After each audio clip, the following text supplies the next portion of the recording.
civil, como lo es la ley, como es la reforma anticorrupción, pero con una diferencia. Nuestro sistema nacional anticorrupción va a ser realidad cuando estén las leyes secundarias. Ese es el punto que está, es decir, ahorita es solo un bonito adorno constitucional, pero ahorita las leyes secundarias, esto ya aplica y va a poner de alguna manera a prueba a los comisionados del IFAI. Yo creo que han tenido buenas decisiones, en algunos casos importantes el IFAI, pero también unas lamentables, como no ir a la Suprema Corte de Justicia de la Nación cuando estaban los datos personales. ¿Te acuerdas que con la reforma en telecomunicaciones tienen que dar datos muy importantes, personales, sin orden del juez? Sin orden del juez dan datos personales, etcétera. El IFAI no quiso ir a la Suprema Corte. Ahí yo los vi pequeños. Pero en otras decisiones han tomado decisiones importantes. En derechos humanos me parece que es correcto, que por ejemplo casos como el de Tlatlaya, que efectivamente hicieron... Bueno, pero ese ya está calificado por la comisión. Exacto, el asunto, pero incluso antes de que se calificara, el asunto de lo que sucedió en Cocula y en Iguala con el asunto de Ayotzinapa, que se pudiera conocer inmediatamente por una necesidad de información de la opinión pública, me parece correcto. ¿Dónde está la clave? Porque les estamos dando a los comisionados del IFAI un gran, si lo quieres decir la analogía, un gran carro, que puede ir a mucha velocidad. La idea es que los comisionados estén a la altura de eso. Decía Alejandro Gómez Arias, el gran artífice del movimiento que le dio la autonomía a la universidad. Para que exista autonomía hay que ejercerla, y eso es lo que necesitamos, que ejerzan su autonomía y que no se achiquen, porque en el ADN del régimen que tenemos es controlarlo todo, y ahí los comisionados tienen que ponerse realmente por encima y ejercer las grandes facultades que tienen ahora para hacer realmente todo transparente. Realmente tenemos una muy buena ley de transparencia. ¿Tiene algunas cosas que mejorar? Diría que sí. Por ejemplo, dos cosas. Uno, los grupos parlamentarios. Se avanza diciendo que entreguen los grupos parlamentarios su informe semestral, eso dicen, pero creo que podemos hacer que los grupos parlamentarios sean sujetos obligados, de tal manera que cualquier ciudadano que le pida a los grupos parlamentarios, ellos puedan decirlo. Me parece que ahí nos quedamos cortos, aunque se avanza con el informe semestral de los gastos. Y segundo, lo que yo le llamo el transitorio confesión de parte, que es que dice, que pone el Senado diciendo, sí vamos a dar toda la información, pero de agosto en adelante. De agosto antes no me preguntes nada, porque haz de cuenta que dime si eso no es confesión de parte. Y yo creo que la Constitución valía antes de esta reforma a la ley general, esta ley general de transparencia, y por lo tanto, si un ciudadano pide antes de agosto, en mi opinión, los del IFAI debieran concederlo, porque la Constitución, pero es una discusión, pero bueno, es confesión de parte, porque es decir, no me preguntes antes de agosto. ¿Y por qué no me preguntes antes de agosto? ¿No? Ahí ya dicen que, bueno, que la retroactividad de la norma no me puede perjudicar. ¿Quién sabe por qué crean que los puede perjudicar? Si es que lo creen. ¿Qué es lo que ¿Por qué la transparencia les perjudica? Esa es la pregunta que yo le haría. Yo quisiera para los próximos dos bloques introducir una pequeña provocación. A mí siempre me ha parecido que el gran defecto del concepto de la transparencia, y se lo dije alguna vez a Lujambio y se enojó conmigo, y se lo dije a María Marván y se enojó conmigo, a mí me parece que es una ociosidad tener la transparencia sin la consecuencia. Pero eso para el siguiente bloque. Bueno. Ahorita permítanos tantito.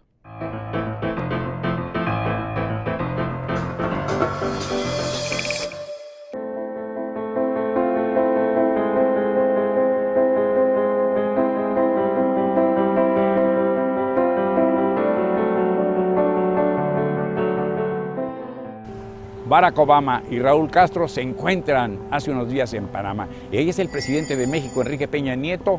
México ha contribuido mucho, lo hizo a través de su embajador Sergio González Gálvez, al acercamiento en otros momentos de la historia de las relaciones entre Cuba y los Estados Unidos. México medió vigorosamente, pero la historia está más viva que nunca. En Cuba se encuentra con Raúl Castro, que hoy encabeza y tiene las riendas del poder en Cuba, ya retirado el comandante Fidel Castro Ruz, su hermano, y entonces se encuentran los dos hombres y Obama dice, revisemos las condiciones, creemos las condiciones para sentarnos a dialogar. Y el presidente Castro le dice, usted no es el responsable, usted no tiene la culpa de este bloqueo que ha durado tanto tiempo. Dos hombres, dos estadistas, dos dirigentes del mundo son capaces de reconocer su hora, su pulso y decirse las palabras adecuadas y las palabras justas. Con un gran humor, en la Cumbre de las Américas que ocurrió la semana pasada allá en Panamá, Raúl Castro dice, y ahora voy a hablar lo que no hablé en las 6 cumbres anteriores. Esta era la 7ª. La primera ocurrió en 1994 en la Florida, en los bellos jardines de Vizcaya, convocada por el entonces presidente norteamericano William Clinton, y a la que acudió el entonces presidente de México, el doctor Ernesto Zedillo Ponce de León. Ahora, en Panamá, el viernes anterior, Raúl Castro Ruz decía, me toca hablar, y va a hablar Cuba. Y Cuba habló casi 60 minutos, casi una hora, cuando se les había fijado, cosa que hizo el presidente de México, 8 minutos para fijar una plataforma, un posicionamiento, describir el horizonte que contemplan para los próximos años y para la urgencia de hoy en este continente, que no se puede excluir a nadie, sentencia el presidente, que todos necesitan progresar, que sus pueblos necesitan avanzar y crecer y desarrollarse y tener acceso a saberes de última generación, controlar el Internet, saber, porque como lo dijo Raúl Castro también, es que el Internet, como en la fábula de Esopo de las lenguas, dijo así con ese acento extraordinario caribeño, lo puede hacer todo el bien y también puede hacer todo el mal. Reglamentemos el Internet, estableció Raúl Castro. Y ahí estaban estos dos hombres, Raúl Castro, hablando de una revolución que triunfó, que empezó en el 53 del siglo pasado en el cuartel Moncada, que les costó la vida a muchos cubanos, que ha implicado sacrificios, renuncias, dimisiones, claudicaciones y quizás las traiciones de aquellos que hicieron la revolución cubana triunfante y luego la repudiaron, se alejaron de ella, la desconocieron. A lo largo de décadas la revolución cubana perdió adeptos y solidarios y hasta defeccionaron muchos de quienes lo aplaudían, menos uno, Gabriel García Márquez. Gabriel García Márquez permaneció hasta el último día de su vida, que duró apenas hace un año, murió, estuvo siempre al lado de la revolución, la defendió y medió también, fue un gran embajador de la revolución e íntimo amigo y confidente de Fidel Castro Ruz y de los líderes de la revolución caribeña. Es un nuevo mundo, cambia el mundo al paso de la historia nunca termina de escribirse, es como escribe William Shakespeare La Fortuna, que está asentada sobre una piedra lisa que siempre gira y gira y gira sin cesar y gira caprichosamente. Nadie esperaba este sesgo, este viraje tan repentino, tan brusco, el encuentro de dos hombres, Barack Obama, Raúl Castro, Barack Obama, para empezar a crear otro mundo, esperanza, y dice, viva la Revolución Cubana, que también dijo, patria o muerte, venceremos. Rey Guerra, su servidor. Hasta la próxima.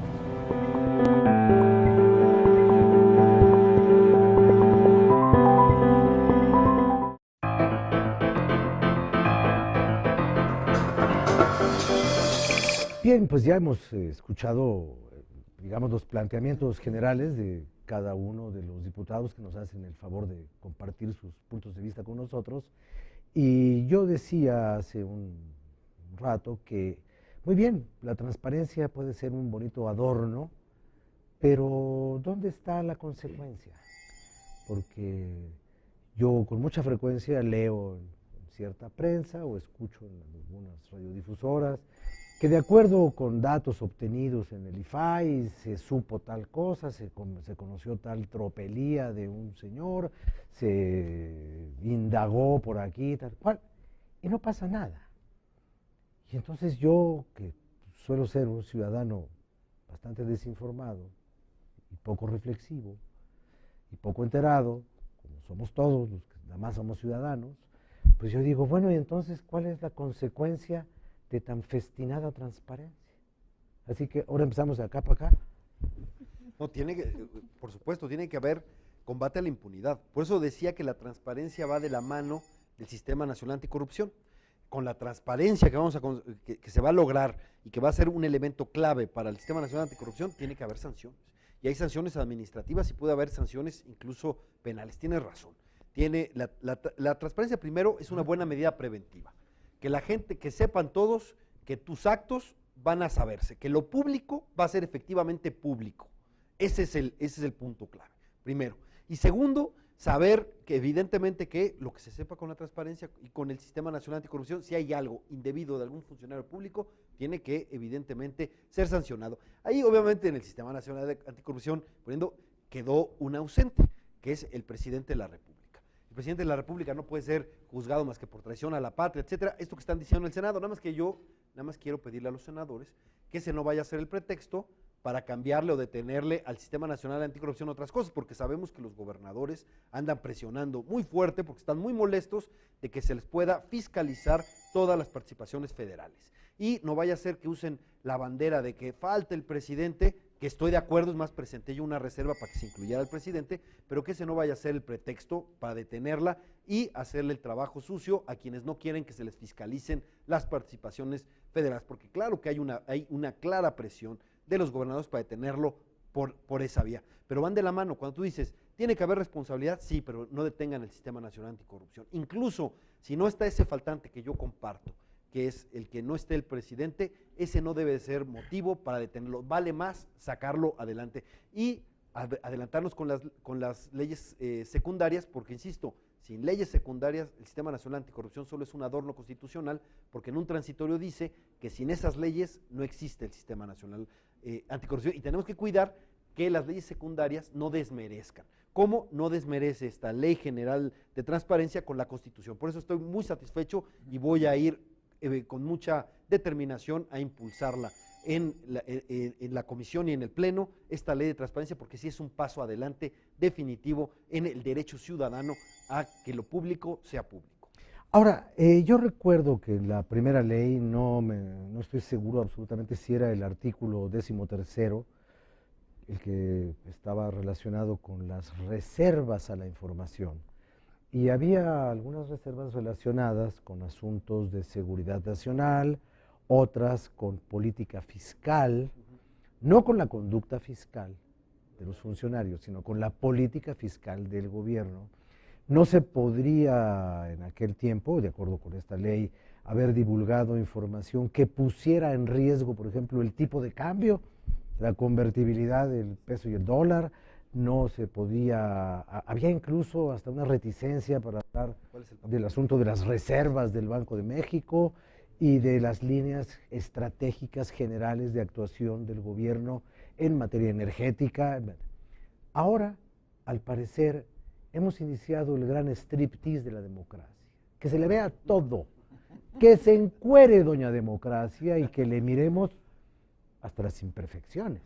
Bueno, sobre todo las imperfecciones, porque si se trata de ver nada más pues, lo que está bien hecho, pues qué chiste, no saldrían los periódicos, ¿no? Imagínate un mundo en donde no hubiera pecado, pues ese mundo no se publicaría, nada, ¿no?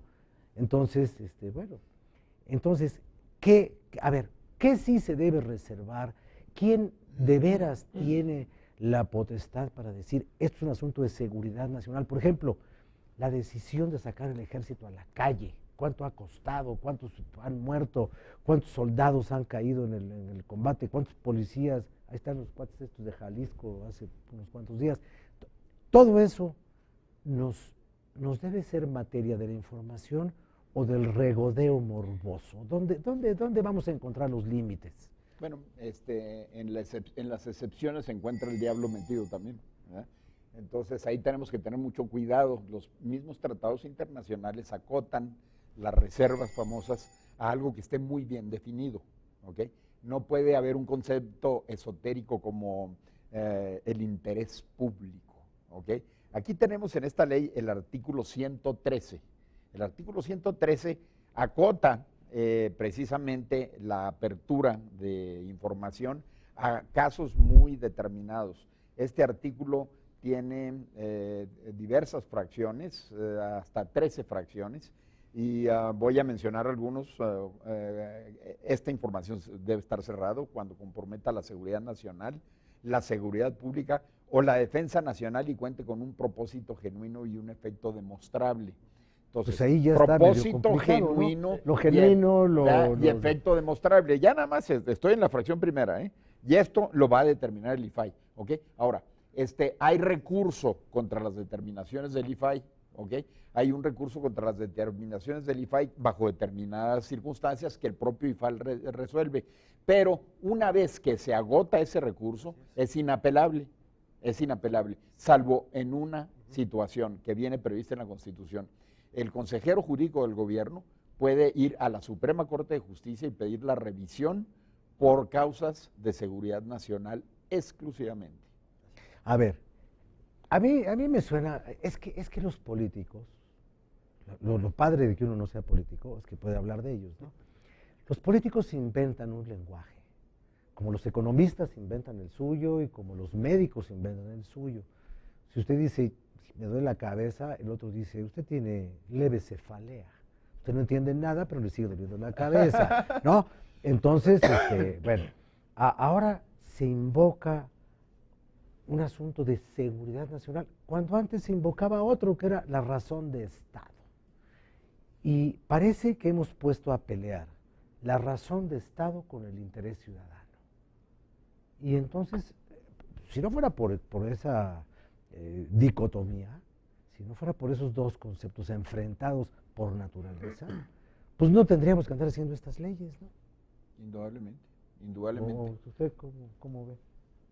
Sí, sin lugar a dudas, hay hechos de facto que deberíamos nosotros de asumir como responsabilidad, ¿no? El propio hecho de tener el ejercicio público, no habría necesidad de entrar a un complicado ejercicio ciudadano y legislativo que todavía no queda bien estructurada, ¿no? Este mismo proceso de transparencia. Yo creo que es importante que podamos nosotros ir revisando no solamente en la ley propia, sino en el ejercicio que podamos hacer una vez ya establecidas las mismas leyes, porque luego nos hemos llenado de leyes, pero al final el problema que tenemos es en la misma aplicación, o como bien mencionabas hace un momento, en la propia sanción. Yo creo que la importancia de esta ley de transparencia es de que podamos tener los insumos, la información necesaria para que entonces el ciudadano en su ejercicio propio de un derecho al acceso a la información pueda ejercer o pueda sancionar o pueda iniciar un procedimiento contra aquel servidor público que tenga un mal ejercicio. Ahora, si hay algunas sanciones que determina ya la propia ley general, sobre todo aquel servidor que con dolo trate de ocultar información, ya hay hasta ciertas sanciones administrativas pecuniarias sobre estos mismos, pero creo que el fondo es todavía mayor, ¿no? Aquí lo que tenemos que ir revisando es una forma en la actitud, en la mentalidad del servidor público, y no solamente de este mismo, también hasta una persona física o moral que tenga el ejercicio de algún recurso público podrá ser sometido, ¿no? a este escrutinio. Por ejemplo, eso de investigar, hay unas cosas muy misteriosas en este país, ¿no? No me refiero a los misterios fundacionales de México, como el milagro guadalupano, por ejemplo, ¿no? Es muy difícil saber cómo ocurrió el milagro. Pero también es muy difícil saber de qué viven las ONG. Así es. ¿Y quién las vigila? A mí, yo no sé si American Watch o Mexican Watch o no sé quién, pero hay un chorro de cosas de estas que parecen, no sé, desde afuera, para los que no sabemos nada, como yo, que no sé nada, parecen muy buen negocio, ¿no? Y nadie las supervisa. Entonces, bueno, a lo mejor, tomando en cuenta de que todo al final se vuelve público, al menos lo que se hace en la sociedad,